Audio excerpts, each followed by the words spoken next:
This program is rated PG. It contains themes and scenes which may not be suitable for very young audiences. Parental guidance is advised.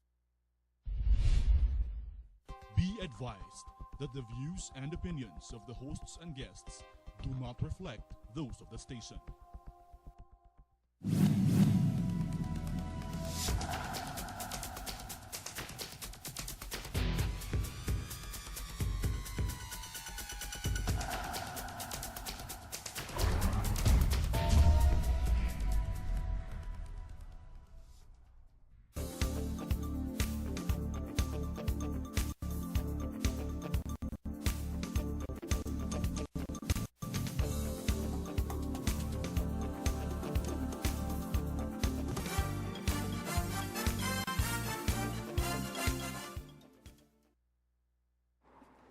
Magandang gabi po sa inyo lahat. Welcome to our show, Heartbeat. I'm your host, Ray Rosa. We'll be together for slightly less than 1 hour and we will discuss some very important issues affecting our nation. Sa gabi pong ito, minarapat naming ibalik dito yung ating kaibigan na wala na pong iba kundi si Attorney Bono DAZA, who likes to call himself Citizen Bono. So welcome, Citizen Bono. I'm glad to be here despite the Makati traffic and the EDSA traffic all the way from Quezon City. Alam mo kung bakit? Yung area yun from Quezon City is always traffic. But a lot of offices in the southern part of Manila, of Metro Manila, were sent home because of the earthquake in Lian, Batangas. Yeah, it's only 6.5. Oh, What's that to be scared about? To a lot of other nations, that's a very strong earthquake. But in any case, I'm glad that you are here. Hale and hearty, he still hasn't stopped talking and thinking, or thinking and talking. And I wanted to get him to, now that medyo nakalipas na, no, I wanted to get his reaction to the SONA of President Duterte because in the end, napakadaming issues na tinake up doon, and in some respects, some people say that were also not mentioned or neglected. And I wanted to get his opinion because, alam mo, medyo nababago, parang nababago. Ano ba talaga ang purpose ng SONA? And SONA is to inform the nation of what is the state of the nation. So, a lengthy speech is not necessary for the SONA. It should state the general outlines of what happened in the past and what past year, anyway. Yes, what it intends to do in the future. Kaya si Presidente nahihirapan. Masyadong mahaba yung prepared SONA speech. You know, if I were the speechwriter of the President, I'll write a speech that's not lengthy. I'll give him bullet points, and I won't expect him to read the speech because he does not appear well with the read speech. He's better heard extemporaneous. I just read the bullet points, and he can expand from there. He's been doing that all the while, and he gets great communication, great rapport. Magaling siya sa communication. Yes. At saka, at a level na nauunawaan ng karamihan ng mga tao. Ng tao. Maski na hindi masyadong edukado, nahuhuli niya yung puso at yung sinasabi niya ay nagugustuhan nila. That's true. You know, Duterte should be congratulated for great communication. He reads the minds and the thinking of the overwhelmingly majority of the Filipinos who are dealing with day-to-day problems. And that's what's important. Parang Ronald Reagan yeah, in a sense. Yes. ng Pilipinas. Yes, and now, like Donald Trump in the United States of America, he communicates with the people. He's not communicating with the Stygian stable in Washington, D.C. You know? He wants to clean the swamp, and the swamp is still there. Well, this is the problem that is created there, no? Donald Trump has been in office only for 6 months. Yes. Do you think you can dredge that swamp and clean it out in 4 years? In 4 years, he That can do the 50% of the job, at least 50%. Because if you're a dynamic president, you can produce results. Pero alam mo kasi ang problema dito, nakikita mo naman ang nangyayari doon. Yung kalakaran for the last 8 and even before that years about how Washington did its business, you are now throwing out. Yeah. And so, mas yung kaibigan mo lumalaban sa'yo, at yung kalaban mo lalong lumalaban, no? Hindi nila malaman how to handle They've been this, no? having a problem with the Senate head McConnell, no? Not so much with Trump in the lower house, but you know, it's difficult to effect changes in 4 years within the context of a democratic system, because the system itself provides the barnacles in making the ship state navigate well. Maybe part of the reason for that is that in that kind of a form of government, which is a federal form of government, the way they handle it is always a compromise.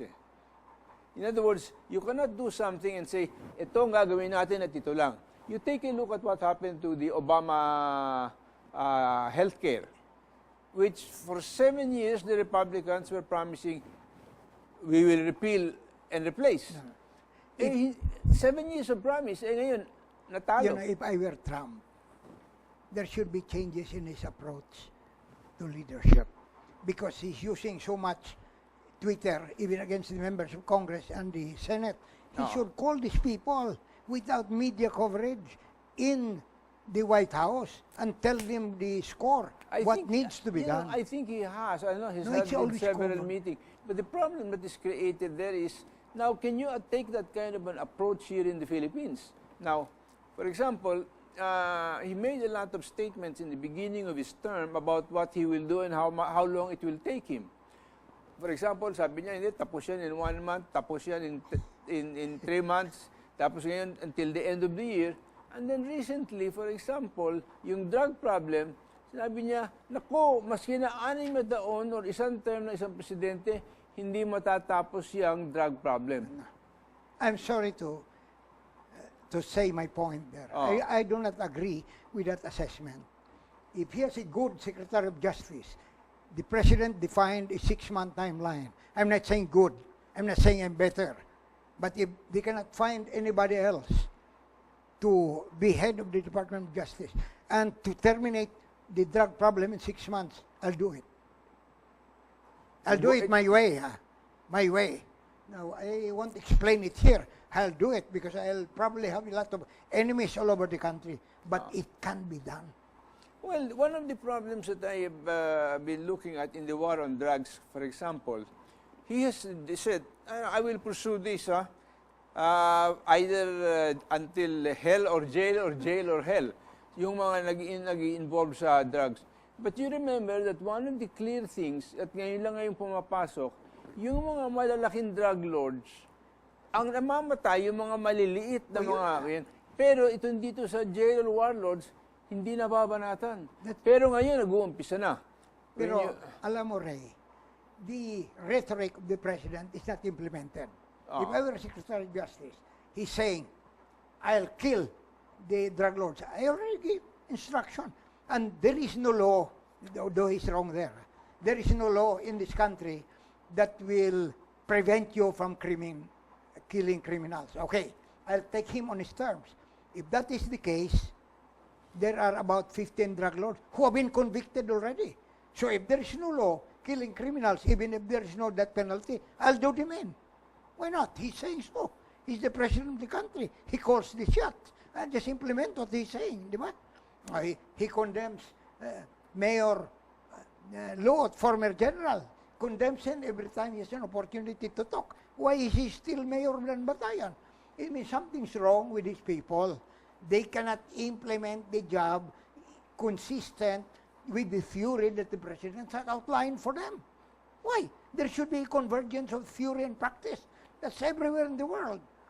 But here, there is so much theory coming out from the mouth of the president. Pretty good ones, revolutionary government, war on drugs, parliamentary system, federal system. But his voice don't seem to take the cue. Okay, what do you think about this desire to reinstitute the death penalty, although hindi pa nababalik yan? Yeah, for an interim period of 6 years, why not? If you establish a revolutionary government, you have... Is there a law against the death penalty, or was that simply an executive order issued by GMA not to implement. No, there's a law. Meron na. There's a law. There's a law to that effect.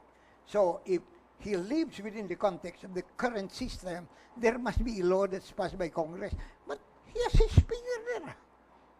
Everybody there follows whatever the president says. If his boys do the work well.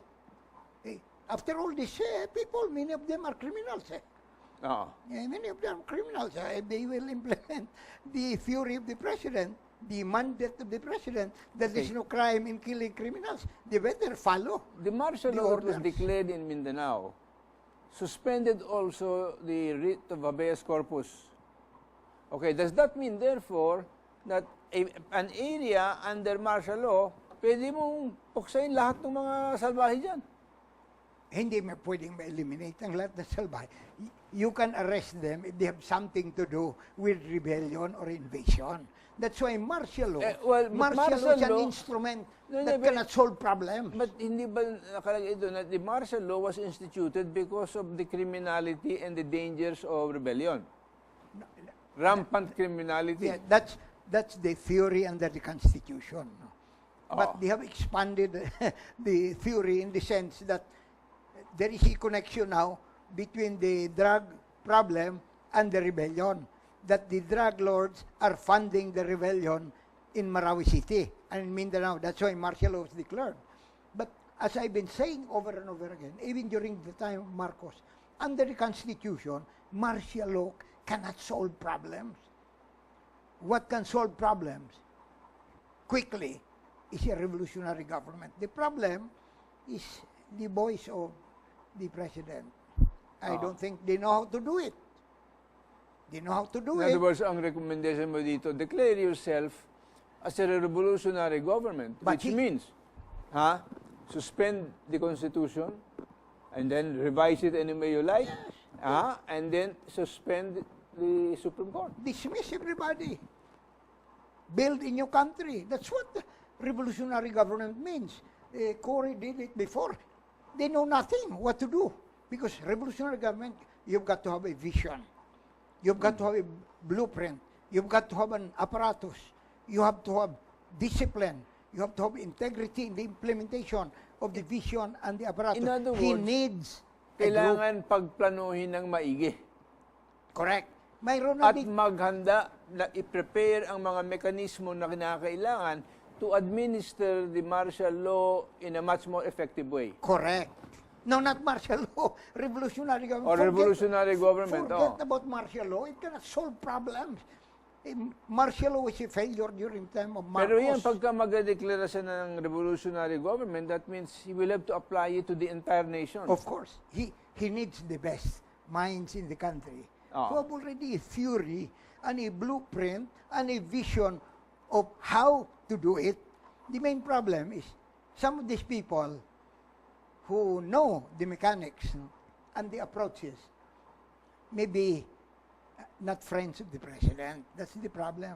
But the president should learn that the presidency is composed of many people, not just him. The president is one person, but the presidency includes members of the cabinet and everybody who helps him implement the vision and the blueprint. He is even saying that in the war against drugs, he needs the cooperation of the whole country. So that's the same thing with the revolutionary government. He should behave like In other Kennedy. words, without public support of a revolutionary government, mabilis matatanggal yan. Kaput. It's kaput. Okay, from 0920-481-4069.